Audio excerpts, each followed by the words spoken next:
En 30 minutos, MF Economía e Inversiones y Radio 1000 te traen los principales temas económicos del mundo y de Paraguay con Economía a 1000.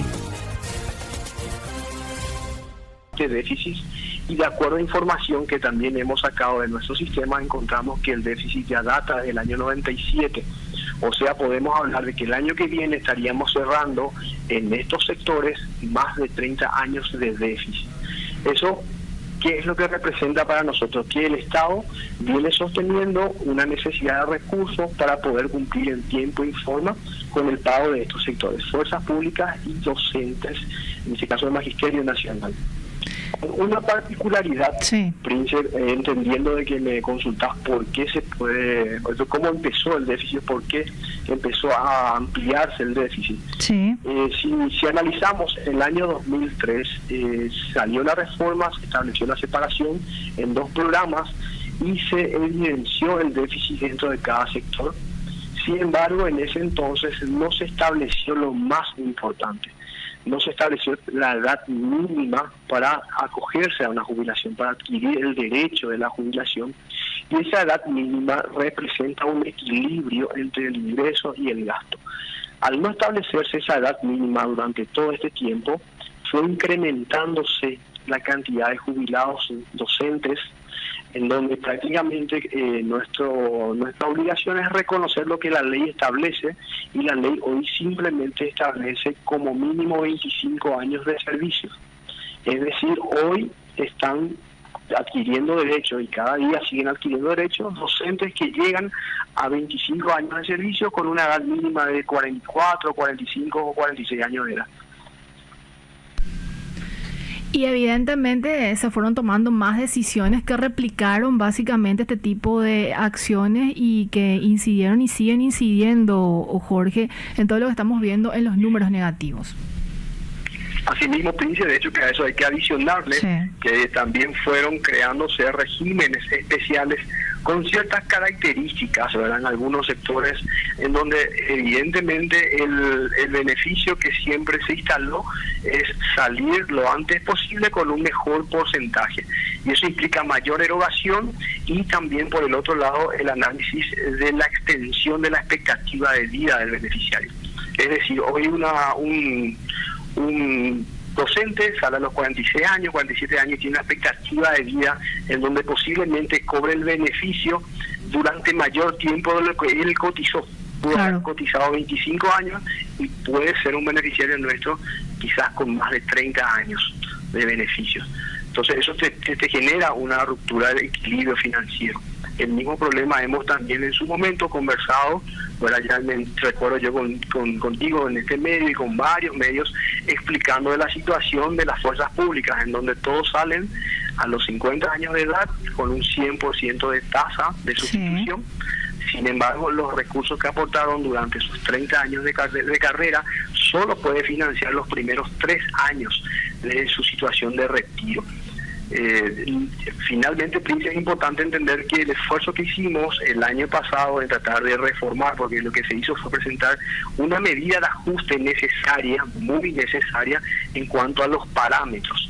No implicaba una reforma integral, que finalmente fue un foco de debate en su momento en la Cámara de Diputados y en la Cámara de Senadores, porque siempre se exigía una reforma integral, pero independientemente de la necesidad de la reforma integral, para nosotros siempre fue muy importante esta medida de ajustes de parámetros, de manera a evitar que sigan configurando derechos personas que tienen edad corta aún y que quizás puedan seguir trabajando, y el riesgo que esto conlleva al confirmarle una jubilación, ¿verdad?, y meterle dentro de un sistema jubilatorio que quizás tenga un desfinanciamiento muy grave a corto plazo. Jorge, antes de entrar en detalle en la reciente reformada ley que justamente estás mencionando a grandes rasgos también, me gustaría irme un poquitito más hacia atrás con respecto al déficit que se viene arrastrando de la caja fiscal. Y la gran pregunta es, a modo de reforzar también, y que ya lo decías en algún momento, ¿cómo se está financiando finalmente? ¿Son con recursos genuinos del Estado, Fuente 10? ¿Eso cómo termina impactando también dentro del presupuesto, como para ir también profundizando en esos datos? Sí. Bueno, Prince, en realidad nosotros tenemos definido que el programa contributivo no civil, fuerzas públicas, es calzado con presupuesto proveniente de recursos del Tesoro. Es decir, el Estado está calzando esto con recursos que vienen de impuestos. Fuerzas públicas, no así para los civiles, que seguimos calzando con recursos de sectores superhabitarios. O sea, finalmente también, por supuesto, la exigencia de recursos en ambos programas cada vez es mayor. ¿Cuánto es el monto aproximado de Fuente 10 o eso que mencionabas de los recursos genuinos del Estado que está financiando el programa no civil, Jorge? ¿Y cuánto se estima para este cierre 2026? Bueno, hay dos componentes en tu consulta. Sí. Me gustaría darte la cifra del cierre del ejercicio anterior, porque es la cifra que se estuvo manejando. Adelante. En el Congreso y en toda la prensa, ¿verdad? Donde hablamos de 380 millones de dólares déficit total, ambos programas. Clarísimo. En donde 200 millones de dólares fueron recursos financiados con recursos del Tesoro a las fuerzas públicas. Y 180 millones de dólares fue el déficit calzado con recursos excedentes de los sectores civiles.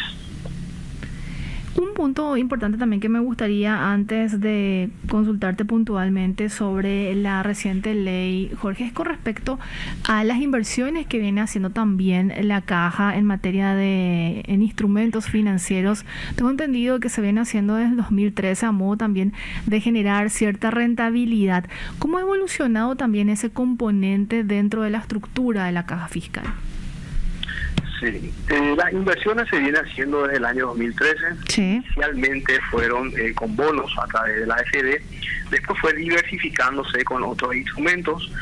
Hoy tenemos inversiones que rondan en el orden de 3.4 billones. Sí. O sea, tenemos recursos invertidos en diferentes bancos de plazas y también en el Banco Nacional de Fomento, recursos depositados en CDA y también a la vista, pero rentabilizados, ¿verdad? Estas inversiones, por supuesto, fueron evolucionando con el transcurrir del tiempo. El año pasado hemos hecho una colocación muy buena, superior a 1 billón en concepto de CDA, con diversificación en diferentes bancos y en una tasa de rendimiento superior al 12%. Una interesante tasa. ¿Y en materia de plazos, Jorge? Interesante. El plazo promedio, estamos hablando entre 3 y 5 años. Y sería importante, Prince, aclarar acá, cuando hablamos de inversiones, que estas inversiones solo se pueden realizar con los sectores que tienen excedentes, que tienen realmente una reserva. ¿Estos son? Las inversiones que estamos haciendo lo hacemos con recursos de administración pública y magistrados judiciales. Finalmente, los demás sectores, ¿verdad? Especialmente fuerzas públicas y los docentes, como te estuve diciendo, tienen ya prácticamente casi 30 años de déficit.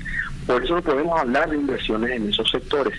Y te comento esto, Prince, porque en algún momento, cuando se estuvo debatiendo la necesidad de la reforma, uno de los requerimientos, en este caso, especialmente de los gremios docentes, es la falta de inversión, ¿verdad? Totalmente. Entonces, está claro que finalmente la inversión depende mucho también de los recursos que uno maneja y la particularidad de cada sector.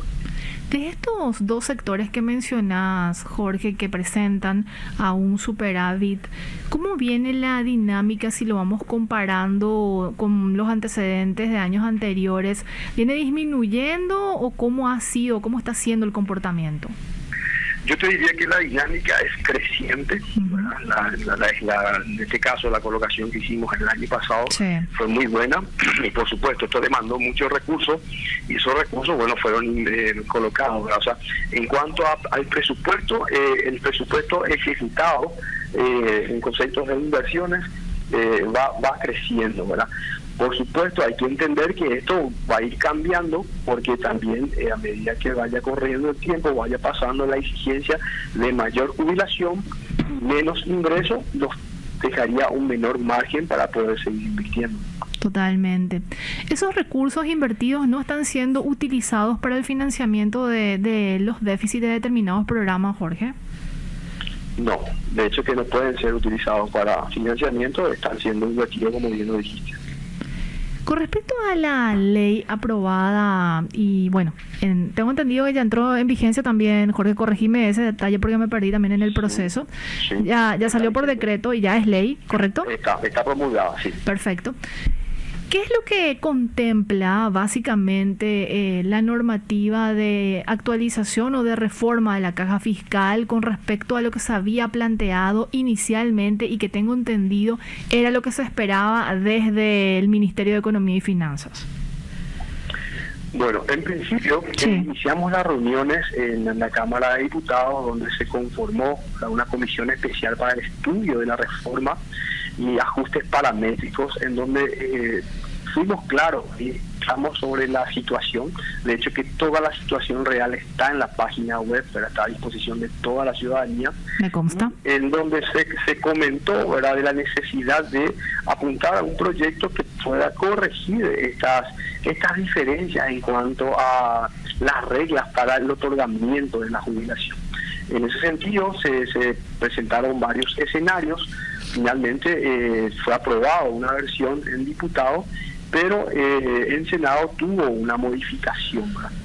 Si bien hay que reconocer que como un primer intento podemos decir que fue positivo, porque si después de 30 años hemos conseguido que se establezca una edad a sectores que nunca han tenido esa condición, eso es para nosotros algo muy positivo. Totalmente. Y también reconocer ese ejercicio de intentar concienciar a la fuerza, en este caso política, y al mismo tiempo llegar a la ciudadanía.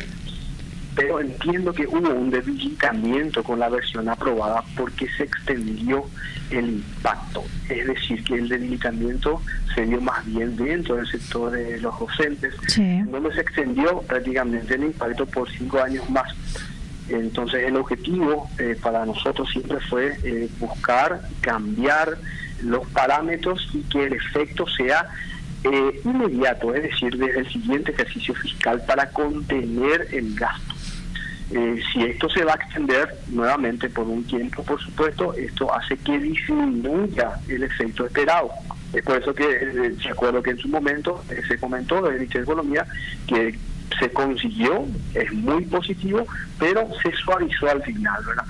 Yo entiendo que esto quizás pudo haber sido por la falta de una mejor información que no llegó realmente a los que integran dichos sectores.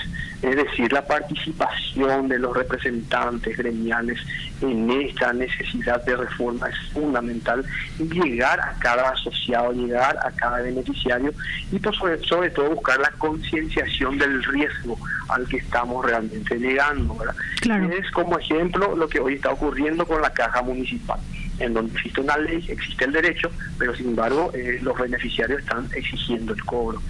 Y lo mismo podría replicarse si esto continúa en estas condiciones. Si realmente esto continúa así, los que hoy están exigiendo jubilación, el día de mañana estarán exigiendo el pago.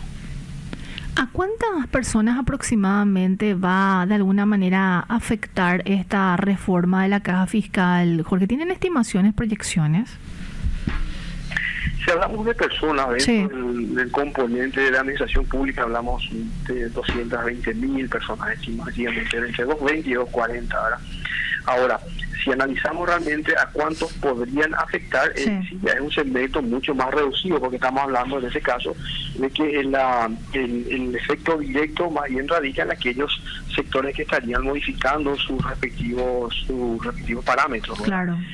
Ahora, yo más bien creo que sería importante analizar cuál es el efecto que se está buscando, es postergar mínimamente por 5 años más, que es lo que se quiso hacer, ¿verdad?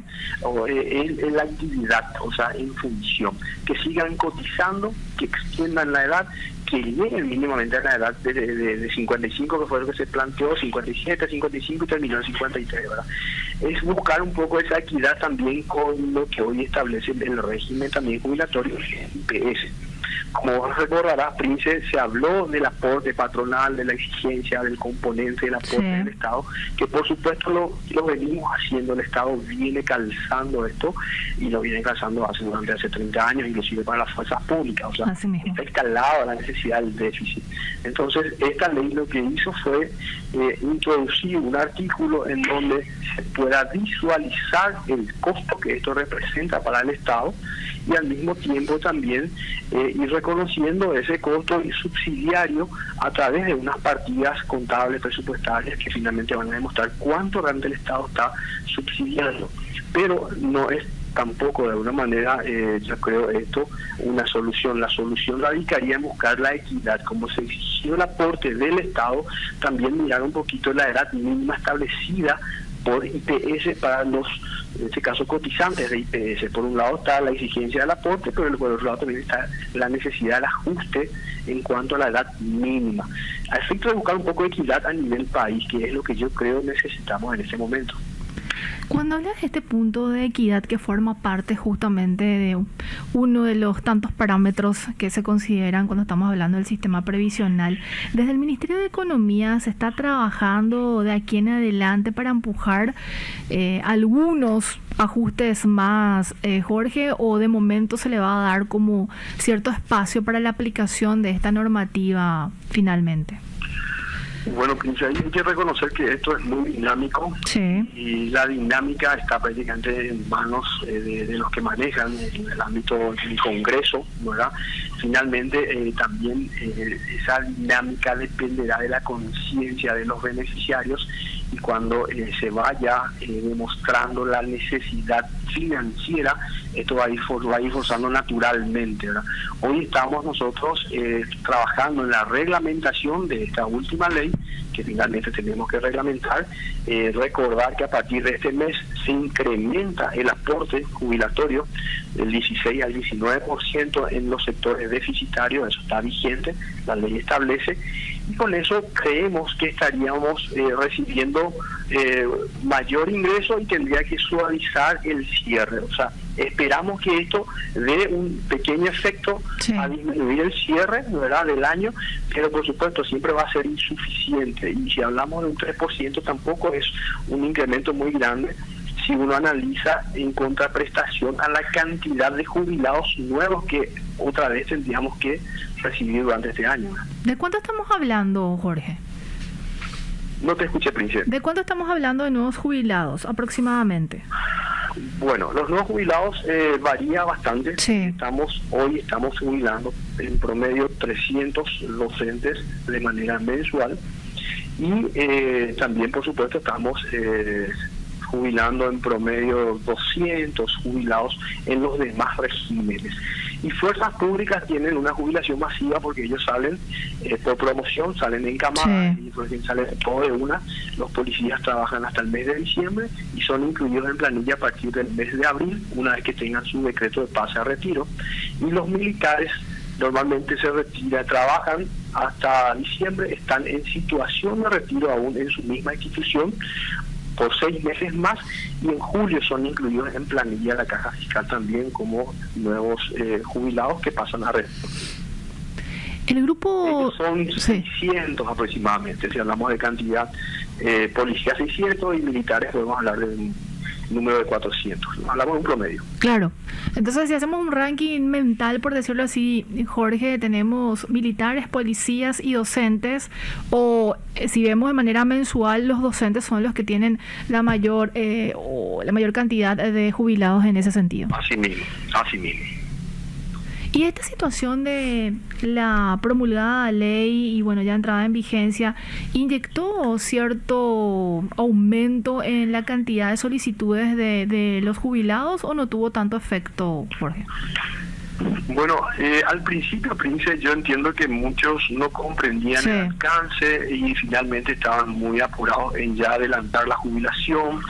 Eso ocurrió en las fuerzas públicas, especialmente los policías, ¿verdad? Que al principio no comprendían mucho el alcance, pero bueno, se aclaró en este caso, ¿verdad?, de la figura del derecho adquirido. Sí. O sea, aquel personal policial, aquel personal militar que ya cumplió con los años mínimos establecidos en sus respectivas leyes anteriores, se respeta, ¿verdad? Se respeta porque finalmente para ellos no rige esta nueva ley. Sin embargo, para aquellos que no tenían la configuración mínima, ya se irán, en este caso, de acuerdo a lo que, o sea, se jubilarán el día de mañana de acuerdo a lo que establece esta nueva ley. Claro. Para que la gente pueda también entender, Jorge, cómo es la dinámica en el momento en el que el Ministerio de Economía y Finanzas, obviamente, pasando por todos los procesos de otras instituciones vinculadas, se presenta una carpeta donde se contempla la jubilación de una determinada persona, ya sea un docente o de las fuerzas públicas. ¿En qué momento finalmente se autoriza el que entre dentro de la grilla de los jubilados, por mencionarlo de alguna manera, o dentro de la estructura de lo que se contempla como jubilados? ¿Se ve si realmente tiene un financiamiento, si se posee los recursos, se cuenta con los recursos, o cómo es ese proceso? Bueno, el proceso es un procedimiento institucional interno donde cada servidor público inicia su trámite en el ámbito de su institución. Sí. La institución es la que solicita a la Dirección de Jubilaciones el inicio de trámite jubilatorio. En promedio de tiempo, estamos hablando de 2 meses promedio, para emitir la resolución. Una vez que se le notifica la resolución, en este caso al funcionario y a la institución, ellos continúan con ya el proceso de la desvinculación. Clarísimo. Una vez que se le desvincule al funcionario, la institución nuevamente solicita la inclusión en planilla de la caja fiscal. A partir de ahí empieza a ser un nuevo beneficiario de la caja, teniendo en cuenta de que la obligación del pago desde jubilaciones como jubilado radica a partir del siguiente mes de su desvinculación. Dentro del programa que administras, Jorge, ¿existe algún número aproximado de cuántas carpetas están pendientes de que entren dentro de este circuito de jubilados? Hay una particularidad que depende mucho también de cada sector, de cada entidad. Claro. Si hablamos de un número, no tengo esa respuesta porque la entidad es la que administra. Por supuesto, si voy a hacer un análisis en cuanto a cantidad, la mayor cantidad posiblemente siga estando dentro del Ministerio de Educación. Sí. Y el resto diseminado en las diferentes instituciones donde no hay un volumen muy grande de jubilación masiva, porque la jubilación ya depende también de la historia de cada funcionario. Hay una particularidad de la intención de jubilarse, desde cuándo puede, cuándo configura. Claro. Están los que ya quieren ir, están los que quieren continuar. Entonces, no manejo los números, pero sí podemos hablar de que la mayor cantidad siempre está en el ámbito educativo.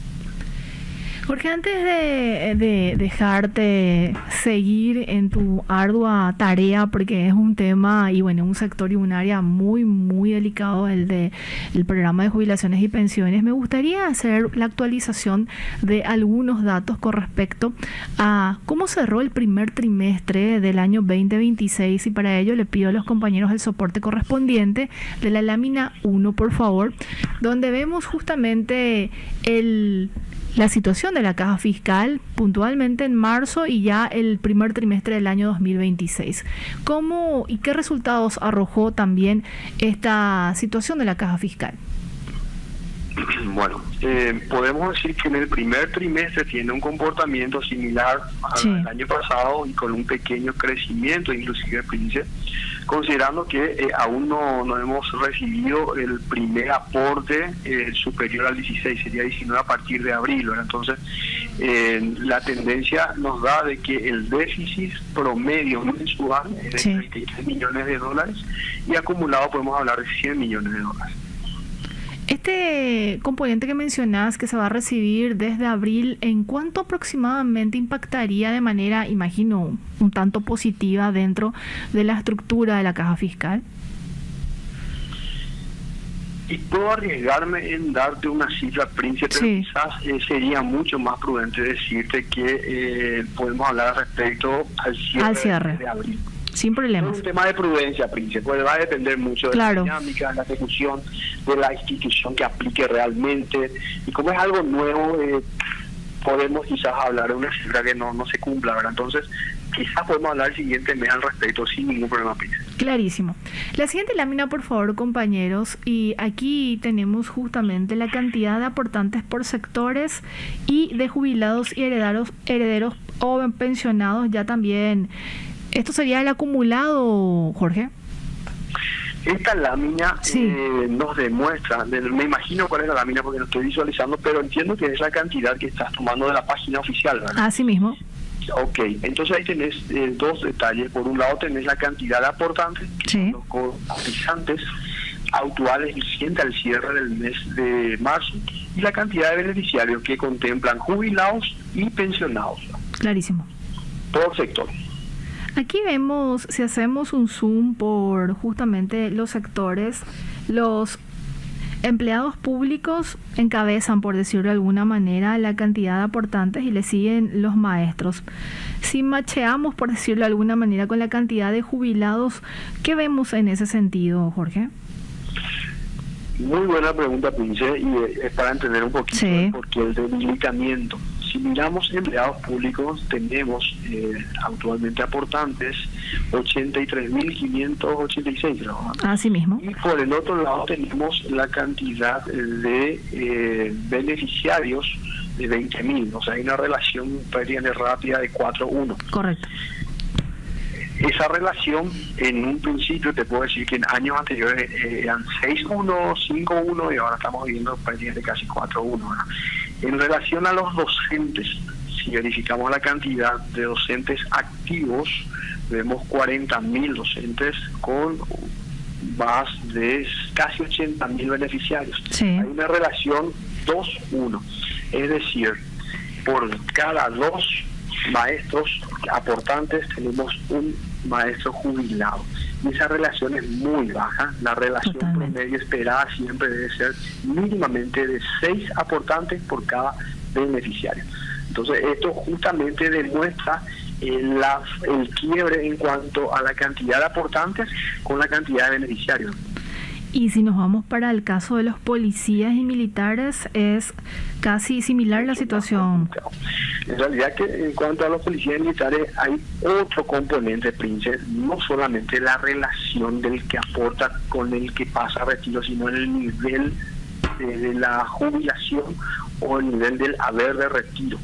¿Por qué? Porque cuando hablamos de las fuerzas públicas tienen una ley con características diferentes, Sí. en donde ellos aportan cuando inician la carrera por un monto mínimo, un salario mínimo, y eso van por supuesto gradualmente aportando mayor cuantía, Claro. y se jubilan con el máximo salario, o sea, la mayor jerarquía, llevan un 100%. Entonces, si hablamos de relación, vos analizás que aquellos que aportan por una categoría muy baja, no podemos hacer una relación directa que con 6 aportantes de categorías muy bajas puedan financiar al coronel retirado que sale con más de 4 salarios mínimos de jubilación. Clarísimo. O sea, hay vamos a decir, un componente que analizar nuevamente, que es prácticamente la relación del aporte con la tasa de sustitución del 100% al momento de pasar a retiro. Reflexiones finales, Jorge, de la situación de la caja fiscal, algún mensaje de cierta tranquilidad a la ciudadanía también. Como reflexión, Prince, yo creo que podemos decir que hicimos un gran esfuerzo desde el Ministerio de Economía. Nosotros los técnicos creo que hicimos un trabajo intenso en tratar de llegar a la ciudadanía en general, a los beneficiarios, en este caso más bien a los cotizantes de la caja. También hicimos el esfuerzo político y también conseguimos un gran apoyo político, y como primera prueba y error, vamos a decirlo, se consiguió medianamente una pequeña reforma o ajuste Sí. que suavizaría la situación de cierre. Esperemos eso, pero entiendo que nuevamente tenemos que volver a plantear una siguiente reforma mucho más integral, mucho más mejor, en este caso acompañado por los medios, ¿verdad?, en donde podamos llegar a los beneficiarios y por sobre todo construir esa estabilidad financiera que garantice la continuidad del pago, que es lo más importante. ¿Es posible eso, Jorge? Yo creo que sí, Prince, yo creo que sí. Todo dependerá de cómo realmente se diseña esta reforma, que yo estoy seguro que tiene que volver a darse en algún momento, porque estamos comprometidos a buscar esa estabilidad, más aún para esas personas que hoy están pendientes de su jubilación. Totalmente. ¿Dónde la gente puede encontrar más información de lo que estábamos conversando y sobre todo estas láminas que estábamos compartiendo, que son muy amigables, muy entendibles para la ciudadanía? Gracias, Prince. Toda esa información está dentro de la página del Ministerio de Economía, Dirección de Jubilaciones y Pensiones, Situación Financiera.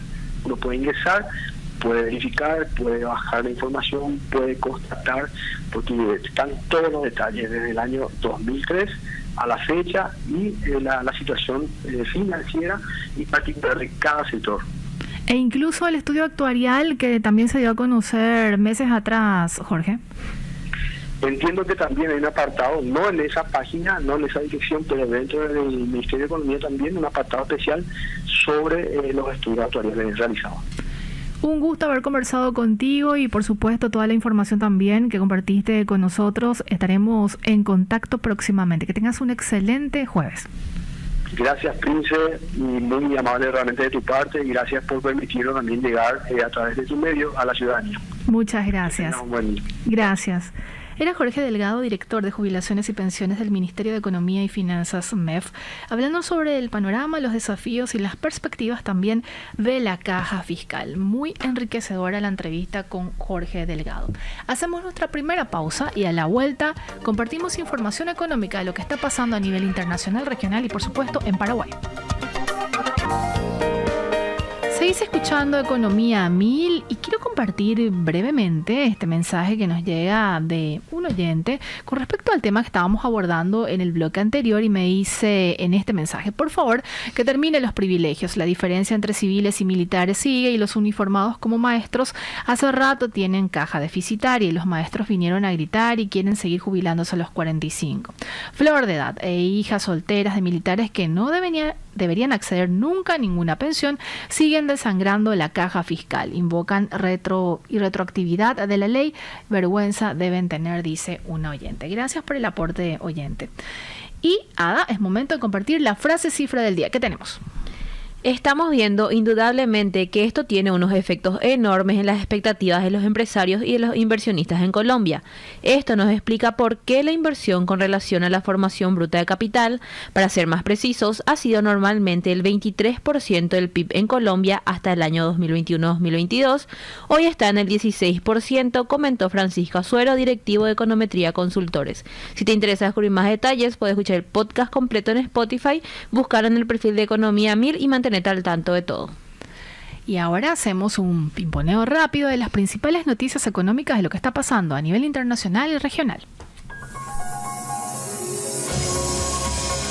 MF Economía e Inversiones presenta las principales noticias económicas de Paraguay y el mundo. De acuerdo con Bloomberg en línea, Estados Unidos e Irán mantienen bloqueos cruzados en el estrecho de Hormuz en medio de una tregua iniciada el 7 de abril de 2026 sin avances en las negociaciones de paz. Washington sostiene un bloqueo naval sobre los puertos iraníes, mientras Teherán mantiene prácticamente cerrada la vía al tráfico internacional y ha realizado ataques contra buques comerciales. No existe un plazo definido para una nueva propuesta y el conflicto iniciado a finales de febrero continúa sin señales de resolución. Yahoo Finanzas da cuenta que Standard & Poor's, su Global Energy, recortó en 700.000 barriles diarios su previsión de la demanda mundial de petróleo para este año, en un contexto donde el conflicto entre Estados Unidos e Irán altera el suministro energético desde Oriente Medio y afecta la demanda en el segundo trimestre. El crecimiento de la demanda global se reduce a 400.000 barriles diarios frente a la previsión previa de 1,1 millones de barriles diarios, con una caída marcada en Oriente Medio y Asia durante ese periodo. ¿Más información? De acuerdo con Bloomberg, Irán ha intentado cobrar a algunos barcos por el paso seguro a través del estrecho de Hormuz desde el inicio de la guerra de Medio Oriente, lo que genera preocupación en el sector naviero por un precedente que afecte el libre flujo del comercio mundial. Ejecutivos de grandes comerciantes de materias primas advierten que la implementación de peajes en esta vía navegable, junto con leyes para regular el tránsito y el cobro de tasas, pone en riesgo el principio de paso inocente y el funcionamiento del comercio global.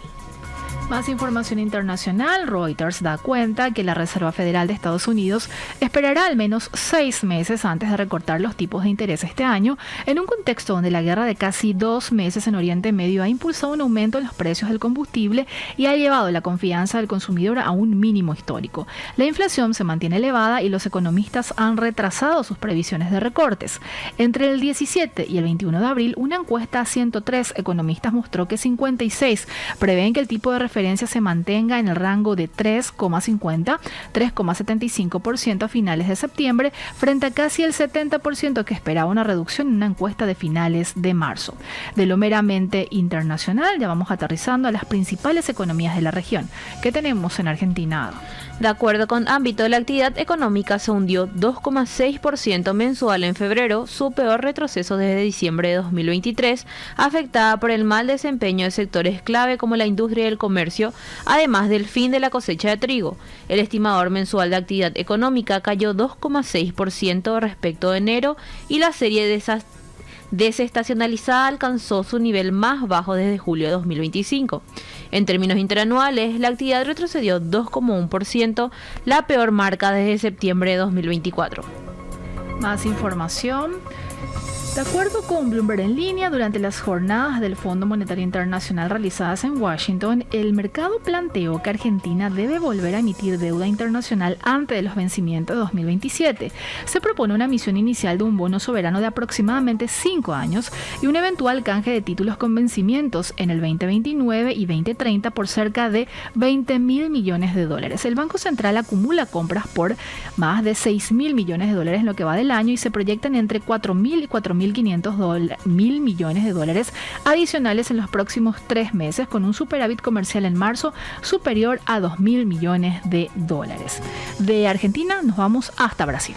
De acuerdo con Portal Globo, el acuerdo comercial entre Mercosur y la Unión Europea podría aumentar las exportaciones brasileñas en un 13% cuando esté plenamente vigente en 2038, con una entrada parcial en vigor el 1 de mayo. Cerca de 5.000 productos pasarán a tener arancel cero desde esa fecha, en un proceso de reducción gradual que se complementará en un plazo de 12 años.